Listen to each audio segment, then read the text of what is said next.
Bonjour à toutes et à toutes et bienvenue pour cette nouvelle vidéo. Et oui, comme vous pouvez constater, grâce à mon frangin, j'utilise un logiciel de VTuber qui me permet de faciliter l'animation lors de mes vidéos. Bien entendu, cela ne sera utilisé uniquement que pour mes TRJ Parle 2, pas pour mes animations classiques. Bref, pour ce premier TRJ Parle 2 de l'année 2024, nous allons commencer par un sujet tranquille sur un film qui me titillait depuis un moment et que j'ai pu enfin visionner. En effet, j'étais intrigué par un film dans lequel joue Bruce Willis, un film pas très apprécié à la qualité relativement moyenne, mais qui, en mon sens, n'est pas imparfait ou raté. Surrogate, ou Clone en français, est un film de science-fiction et d'anticipation sorti en 2009, réalisé par Jonathan Mostow, adapté du comics Surrogate, sorti en 2005. Le comics, écrit par Robert Venditti et illustré par Brett Waldele, est inspiré du roman de Indra Sinha, The Cyber Gypsies. L'histoire est que des maris perdent leurs épouses tombées dans l'addiction des discussions virtuelles avec des IA. Sorti en 99, ce roman prédisait déjà caractère IA. Partant de cette base, les auteurs vont plus loin dans l'idée en incorporant le principe des corps de substitution,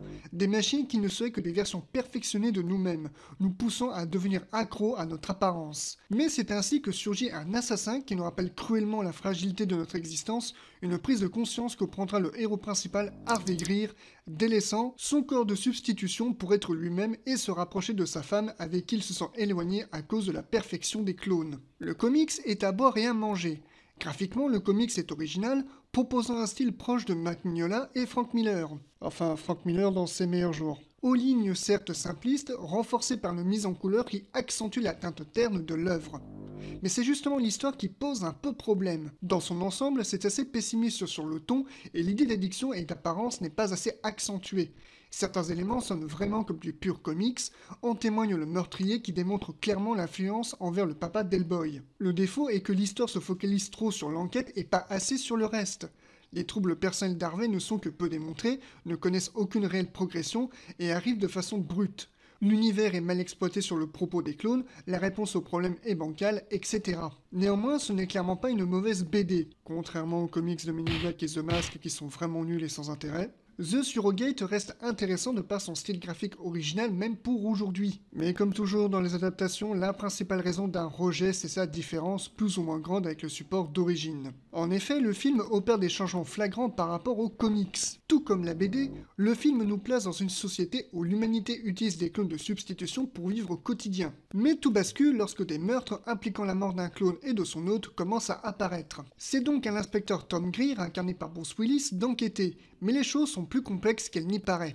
Le film est réalisé par Jonathan Mostow, notamment connu pour avoir réalisé Terminator 3 Le Soulèvement des Machines 6 ans plus tôt. Ce qui a servi à la compagnie Disney qui distribuait le film à le vendre en apparence comme un sous-Terminator avec Bruce Willis dans la bande-annonce. Et le public fut surpris quand ils se sont rendus compte que le film était moins divertissant que prévu. Une ironie quand on sait quel est le message d'origine. Je ne vous cache pas avoir largement préféré le long métrage que le comics, trouvant qu'il établit davantage l'univers que le support de base. Le film arrive à rendre concret l'univers du comics tout en approfondissant la psychologie des personnages, incluant même dans le film les pubs du comics.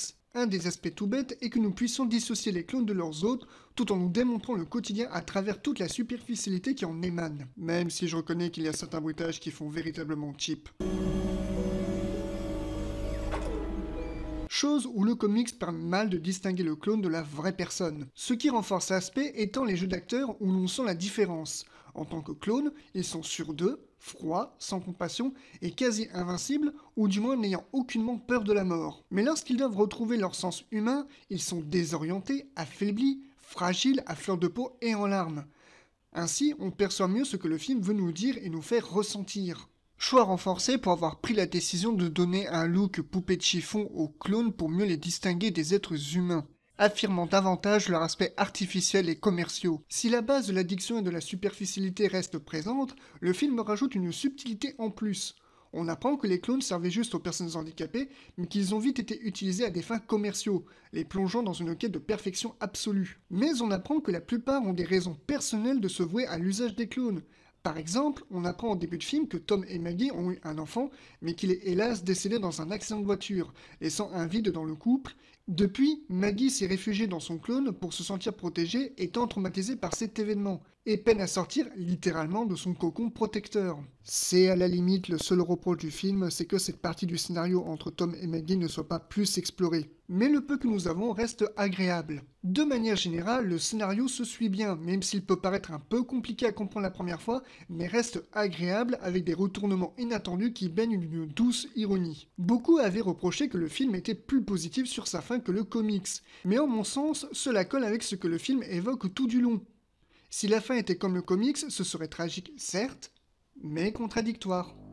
Bien entendu, il y a davantage de choses à parler du film, mais j'ai préféré rester en surface tout du long pour vous laisser l'occasion de le regarder et de le découvrir par vous-même. Mais très franchement pour moi, je ne penserais pas que ce serait un film que j'adorerais à ce point. Je sais que beaucoup y ont vu un petit film de série B minable, mais en ce qui me concerne, j'y ai vu un film qui apportait bien plus sur le plan émotionnel. Donc, si vous avez l'occasion, que ce soit en VOD ou de le trouver en Blu-ray, etc., je vous conseille le visionnage du film Clone, vous pouvez être surpris. J'espère que je réutiliserai ces techniques plus tard pour de futurs TRJ par le 2, puisque pour le moment cela me paraît bien, on verra au montage. Et sur ce, je vous souhaite une agréable journée et portez-vous bien.